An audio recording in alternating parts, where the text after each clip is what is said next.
चलिए बेटा, now we are going to revise the whole syllabus as our syllabus is finished. तो सबसे पहले हम लोग जो चैप्टर है वो सेट्स का चैप्टर रिवाइज करेंगे।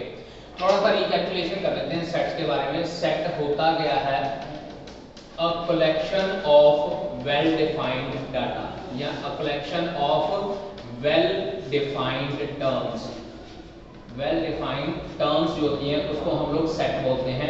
वेल डिफाइंड टर्म्स से मेरा कहने का मीनिंग है कि अगर मैं ये कोई क्वेश्चन पूछूं तो किसी का आंसर जो है वेरी नहीं करना चाहिए, सभी का आंसर सेम होना चाहिए। लेट अस सपोज मैं कहता हूँ कि collection of all even natural numbers, तो मैं अगर आंसर बोलता हूँ 2, 4, 6, 8, 10 तो आप लोगों का आंसर भी यही होगा। लेकिन अगर मैं कहता हूँ कि set of collection of all intelligent students of a particular class, अब intelligent students of a particular class में आप लोग ये नहीं डिफाइन कर सकते कि पर्सन की इंटेलिजेंस किस पार्ट में बात की जा रही है, क्योंकि इंटेलिजेंस जो है एकेडमिक लेवल पे नहीं गिनी जाती। इंटेलिजेंस जो है वो डिफरेंट लेवल में भी गिनी जा सकती है। हो सकता है कोई बहुत अच्छा पेंटर हो सकता है कोई बहुत अच्छा जो है रिटर्न में जो है बहुत अच्छा हो, या हो सकता है कि कोई कार्टून बहुत अच्छा बनाता हो, या कोई एकेडमिक पार्ट में बहुत अच्छा हो। तो अगर हमारे पास किसी चीज़ को लेकर आंसर सेम आता है then that means it is a collection of set. लेकिन अगर आंसर हमारा डिफरेंट आता है तो that means it is not a set. Similarly मैं कह देता हूँ कि हमारे पास collection of all difficult questions of your book. अब all difficult questions of your book में आपके पास क्या होता है, हर एक के लिए कोई डिफरेंट क्वेश्चन डिफिकल्ट होता है, किसी के लिए कोई डिफरेंट डिफिकल्ट क्वेश्चन होता है। बट अगर मैं अपनी बात करूं तो मेरे लिए डिफिकल्ट क्वेश्चन नहीं है because I know for these thing. तो इसका मतलब है कि हमारे पास ये डिफरेंट चीजें हैं, एक पर्टिकुलरली वेल डिफाइंड होना चाहिए तभी हमारे पास सेट होता है। इसके बाद सेट हमारे पास डिफरेंट टाइप के होते हैं। सबसे पहले हम लोग सेट को रिप्रेजेंटेशन किस तरह से करते हैं। सेट की रिप्रेजेंटेशन होती है, एक होती है रोस्टर फॉर्म और एक होती है सेट बिल्डर फॉर्म। ठीक है जी, रोस्टर फॉर्म और सेट बिल्डर फॉर्म। इसमें क्या होता है, रोस्टर फॉर्म में डायरेक्ट आंसर लिखा होता है, सेट बिल्डर फॉर्म में एक प्रॉपर्टी दी होती है जिसको प्रॉपर्टी को यूज करके हम लोग आंसर लिख सकते हैं। लेट अस सपोज मैं कहता हूं capital A is a set जिसमें मेरे of elements x where x is a या एन इवन नेचुरल नंबर।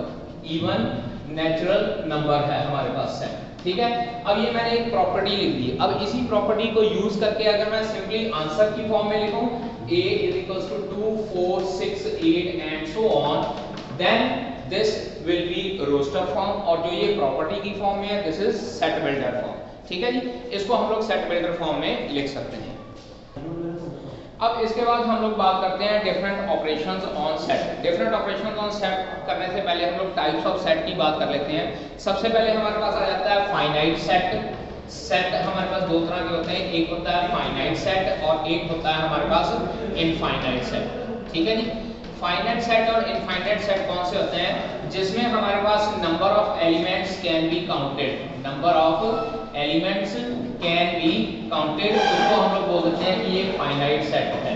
और अगर number of elements can't be counted, गिने नहीं जा सकते, then the set is infinite set. ठीक है, इसके बाद नेक्स्ट हमारे पास आ जाता है इक्वल सेट। अब हमारे पास इक्वल सेट में क्या होता है कि अगर सेट के नंबर ऑफ एलिमेंट्स इक्वल हैं और एलिमेंट्स भी इक्वल हैं, then we can say that the two sets are equal. Let us suppose मैं कहता हूं मेरे पास एक कैपिटल ए एक सेट है ABCD, ठीक है, और उसके बाद कैपिटल B मेरे पास एक सेट है 1 2 3 4। मैं कहता हूं क्या ये दोनों सेट आपस में इक्वल हैं, इनके नंबर ऑफ एलिमेंट्स तो सेम है बट ये नंबर ऑफ एलिमेंट्स जो है सारे एलिमेंट्स आपस में इक्वल नहीं है, so we can say that कि these two sets are not equal set. हां, इनको इक्विवेलेंट सेट बोला जा सकता है बिकॉज़ इनके नंबर ऑफ एलिमेंट्स इक्वल होते हैं। अब इसके बाद मैं कहता हूं कि मेरे पास कैपिटल ए एक सेट है of elements x where x is letter of the word, letter of the word. एक वर्ड मैं ले लेता हूं वुल्फ WOLF और एक लेटर में ले लेता हूं मेरे पास लेट अस कंसीडर फॉलो। ठीक है जी, अब यहाँ पे आपको एक क्वेश्चन पूछा जा सकता है क्या ये दोनों सेट आपस में इक्वल हैं। अब हमने क्या करना है कि ये दोनों सेट जो है सेट बिल्डर फॉर्म में हम लोगों को गिवन है। Firstly I have to write down this set in roster form. जब रोस्टर फॉर्म में लिखता हूं तो मेरे पास कैपिटल ए के एलिमेंट आते हैं WOLF। सिमिलरली अगर B के एलिमेंट लिखता हूं तो वो भी मेरे पास FOLW आते हैं। याद रखिएगा, अगर हमारे पास एक या एक से ज्यादा एलिमेंट आते हैं तो उनको हर बार लिखने की जरूरत नहीं होती, सिर्फ एक बार ही लिखते हैं। तो चेक कीजिए, यहाँ पे 4 एलिमेंट है, यहाँ पे भी 4 एलिमेंट है, and the elements are also equal, therefore in this case set A and set B are equal. ठीक है जी। अब इसके बाद हमारे पास बात आती है कि सबसेट ऑफ अ सेट। अब सबसेट क्या होता है हमारे पास? सबसेट में हम लोग क्या कहते हैं कि अगर किसी एक सेट में कुछ नंबर ऑफ एलिमेंट्स हैं और दूसरे सेट में भी कुछ नंबर ऑफ एलिमेंट्स हैं, तो how we can say that the given set is a subset of the other set. अब देखिए यहाँ पे कैपिटल ए मेरे पास एक सेट है 1 2 3 4, और कैपिटल बी मेरे पास एक सेट है 1 2 3। अब यहाँ पे देखिए B के सारे एलिमेंट्स सेट A में प्रेजेंट हैं, तो वी कैन से दैट कि B is the subset of A। ठीक है।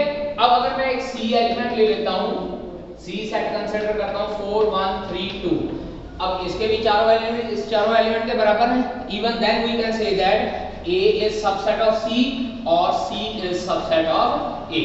तो अब यहाँ से प्रॉपर्टी हमारे पास क्या आती है सबसेट की, कि दो set, a set is said to be subset of other set if its all elements are present in the second set and it has elements less than or equal to that set। इसके element इससे less than है, so it is a subset। इसके element इसके बराबर भी हैं, even then it is a subset। और एक प्रॉपर्टी होती है number of subsets of a set, number of subsets of a set, वो हमारे पास होता है 2 raised power n, where n is the number of elements of the set। लेकिन अगर बात की जाए प्रॉपर सबसेट, अब यहाँ पे वर्ड है प्रॉपर सबसेट, पिछले में मैंने लिखा है नंबर ऑफ सबसेट, और अगर प्रॉपर सबसेट की बात कीजिए then it will be 2 raised power n minus 1।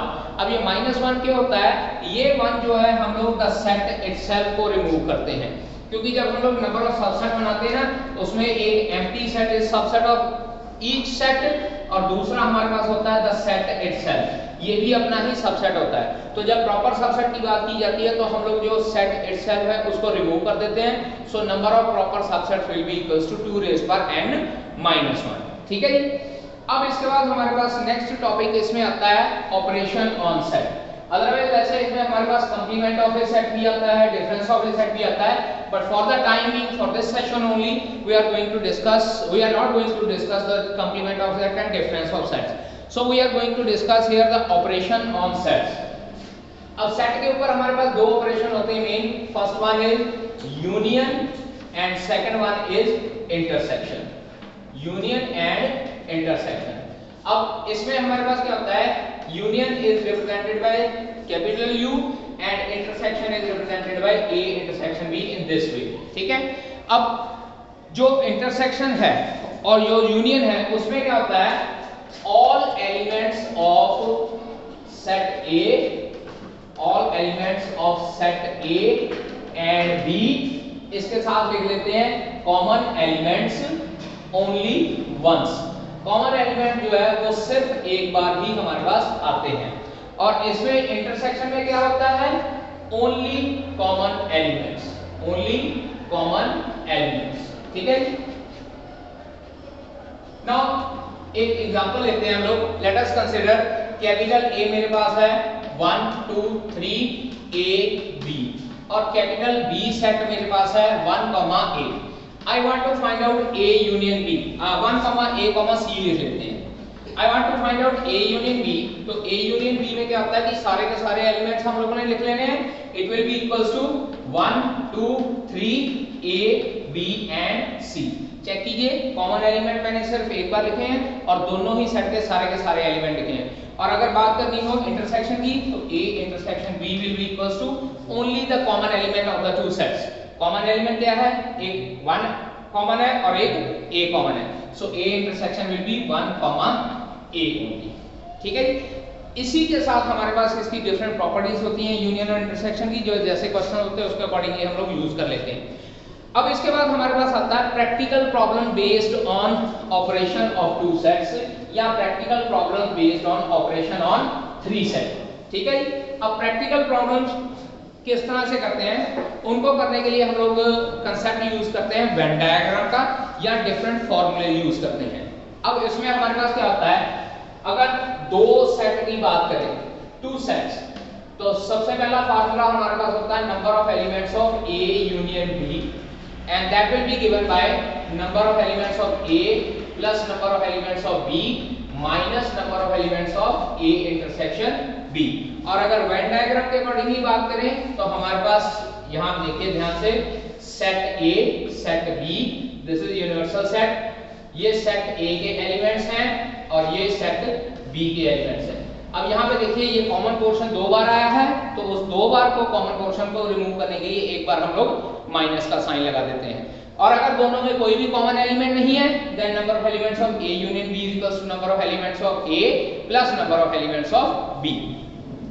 इसके बाद नंबर 2 हमारे पास आता है number of elements of A only, and number 3 हमारे पास आता है number of elements of B only. अब इसमें हमारे पास क्या होता है, वेन डायग्राम के अकॉर्डिंगली अगर मैं आपको शो करना चाहूं तो A B, this is A, तो ए ओनली मींस सिर्फ ये एलिमेंट्स होते हैं, तो उसके अकॉर्डिंगली हमारे पास फॉर्मूला क्या बन जाता है, number of elements of A minus number of elements of A intersection B. Check कीजिए ये कॉमन पोर्शन मैंने माइनस कर दिया। सिमिलरली अगर हमारे पास इस तरह से आता है number of elements of B only, this is A, this is B, तो इसमें हमारे पास सिर्फ ये एलिमेंट्स आते हैं। अब चेक कीजिए बेटा, यहाँ पे number of elements of B हो जाएगा minus number of elements of A intersection B आ जाएगा।